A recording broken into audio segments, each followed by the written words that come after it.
Dubai এখন বাজে সকাল 5:45। এখনো কত সুন্দর চাঁদ দেখা যাচ্ছে, ভালোই সুন্দর চাঁদ দেখা যাচ্ছে। তার মৌসুমটাও খুব সুন্দর চলছে, ঠান্ডা ঠান্ডা মৌসুম। ধীরে ধীরে মৌসুম চেঞ্জ হচ্ছে দুবাইয়ে, ভালোই ঠান্ডা মৌসুম পড়ে যাচ্ছে। এতদিন গরমে মুশকিল ছিল, বহু বিশাল গরম ছিল, বিশাল।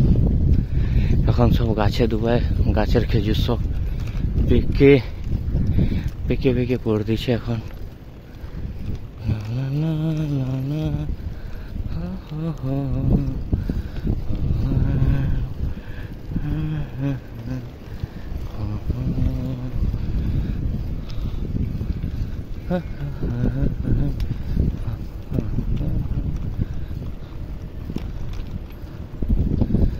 ছোট ছোট গাছে এখানে খেজুর হয়েছে,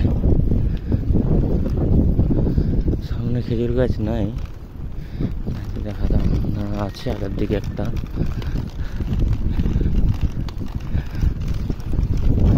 তোমরা দেখতে পাচ্ছ কিনা বুঝতে পারছি না, ওই হোয়াইট গাড়িটার কাছে ছোট্ট খেজুর গাছ আছে, ভালোই খেজুরই আছে।